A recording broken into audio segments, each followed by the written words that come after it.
On the Blade Plus, we use a switch-style layout as the default configuration. The classic features of the switch layout are as follows: red-blue asymmetric modular design. The left side configuration includes a joystick and a D-pad. The right side configuration includes a joystick and the ABXY button layout of the Switch. The left bumper and right bumper are generally referred to as L1 and R1.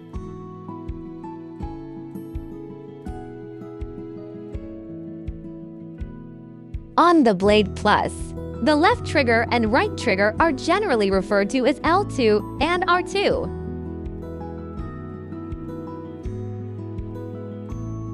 Next, the buttons I'll explain are the back buttons, also known as back expansion buttons, on the Blade Plus. The back expansion buttons are L4 and R4.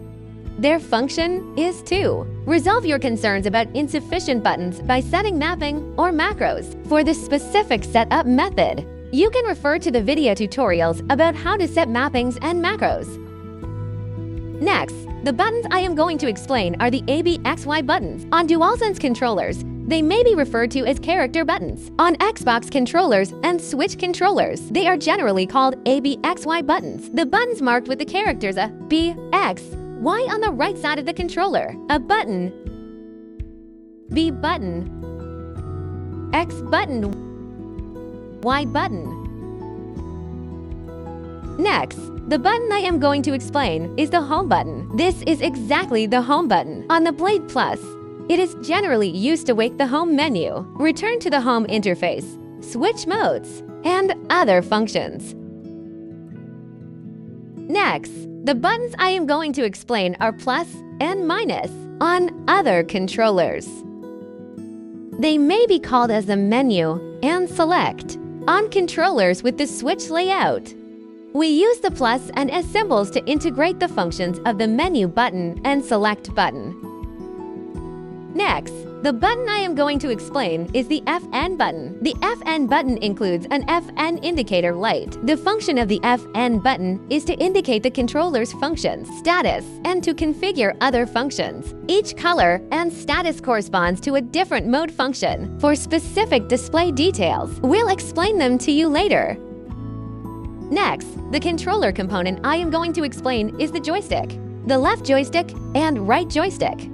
Please note that the joysticks can be pressed down. When a joystick is pressed, they are referred to as L3 and R3.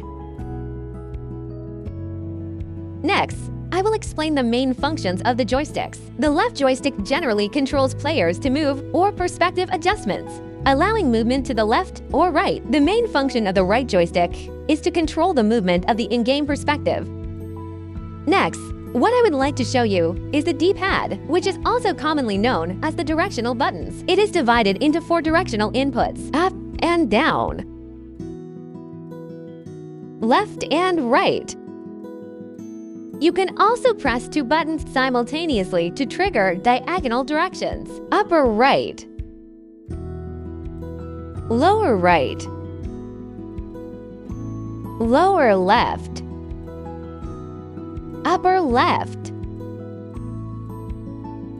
Next, the button I am going to explain is the pairing button. It is located at the bottom right side of the Blade Plus. Its function is to switch to pairing mode. When you turn on the controller and switch to a specific mode, you can press and hold the pairing button for 2 seconds to enter the pairing mode. At this time, the home button indicator light will flash rapidly, indicating that the controller has entered the pairing mode. Then you can access the Bluetooth interface to complete the pairing process. Next, the button I am going to explain is the screenshot button. If the device you are using is the Switch 2, in Switch mode, you can press this button to take a screenshot. Captured successfully. In other modes, you can use it as an expansion button, mapping it to other buttons or macros.